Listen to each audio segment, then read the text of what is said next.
K-Pack names. We're back with quadrilaterals. This is page 2. Obviously, we don't have math boards and all of this stuff to cut out, so we're just going to draw these things. But it's kind of a good look. This Venn diagram is very similar to the video on quadrilaterals, where you kind of can place things that are multiple at one time. So we've got these quadrilaterals, and we've got these two classifications. We've got just plain quadrilaterals, which is the big bucket. And within that bucket, we've got these two smaller buckets. And then within this bucket, we've got two smaller buckets, okay? So quadrilaterals is our big idea here. Four-sided shapes. So everything inside of here is four-sided shapes. And then parallelograms, okay, so parallelograms, if I'm going to specialize, I'm not going to put rhombuses or rectangles and squares in my parallelograms, even though they're going to be in here anyway. I'm going to put in these special circles. Parallelograms, just a general parallelogram, is opposite sides that are congruent, right? And parallel. So I'm going to draw, I like to draw these like a line, and then you draw like a little angle like that, and an angle like that, and then boom, right? And you could do one the other way if you wanted to, like that, and like that, and draw it like that. So it looks like a little face kind of. So those are just plain parallelograms. Opposite sides are the same length, and they're never going to intersect, okay? All right. Rhombuses and rectangles are special. I always call rhombuses diamonds. They look like diamonds to me. Now, I can't put squares in here, even though squares are rhombuses. So I'm going to just draw a diamond. That's a rhombus. All four sides are the same length. All four sides are the same length. So you can put this in here if you want. Boom, boom, boom, boom. Same would go here. Right? Okay.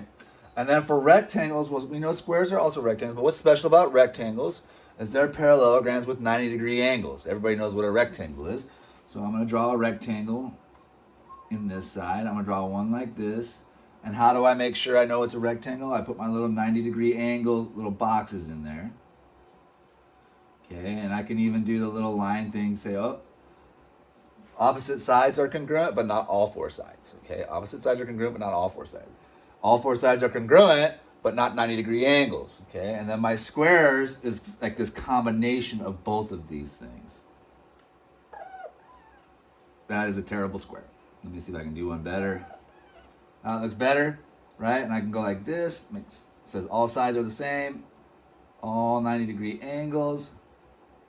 All right, so we've got parallelograms. We've got quadrilaterals, which is just any four-sided shape, right? Bang it.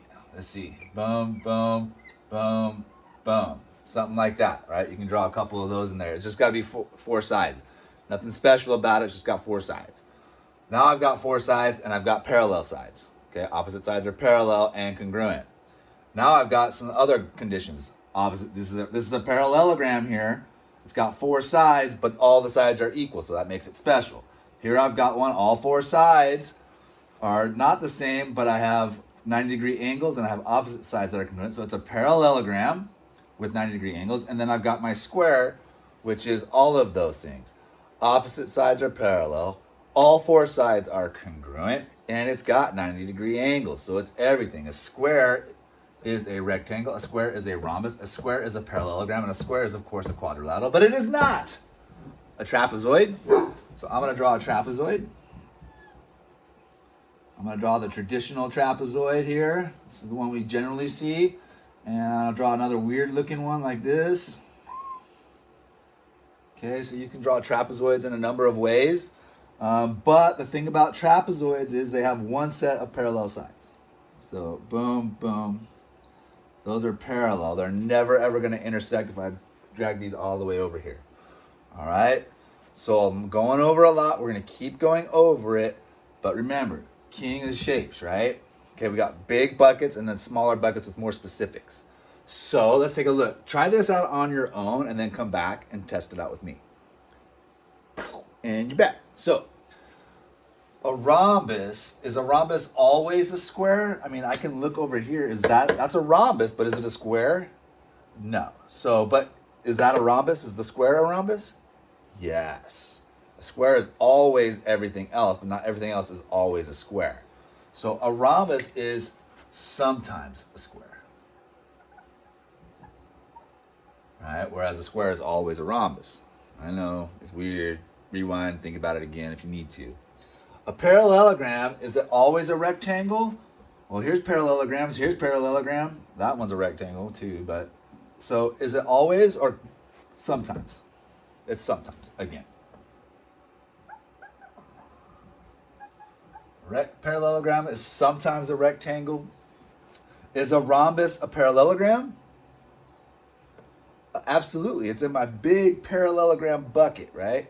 My more specifics are always going to be the bigger bucket that it's in. All right? So this a rhombus is always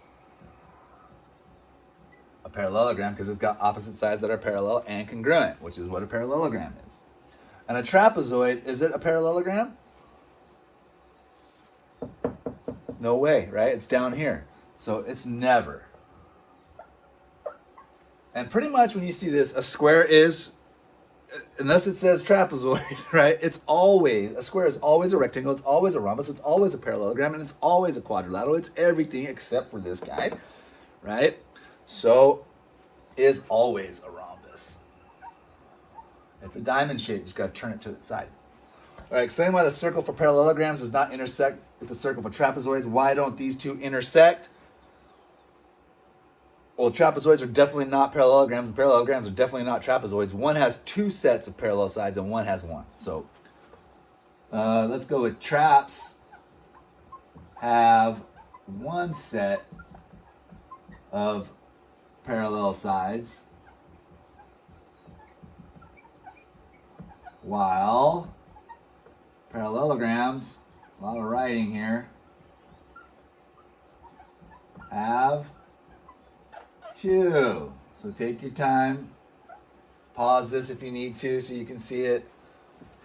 Traps have one set of parallel sides, while parallelograms have two. Okay. Explain why the section for the Venn diagram for squares intersects with both the section for rhombuses and the section for rectangles. Why is that? Because it has what? What does it have that makes it special? I mean, it's only asking about these two things. What makes a rectangle special? 90-degree angles. What makes a rhombus special? All four sides are congruent. Because it has four 90-degree angles, or right, let's call them right angles,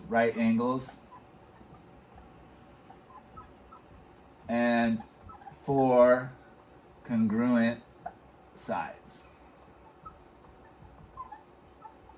All right. Now we're going to get into like some classifying, look at some shapes and put them where they're supposed to go. All right, next video coming up soon.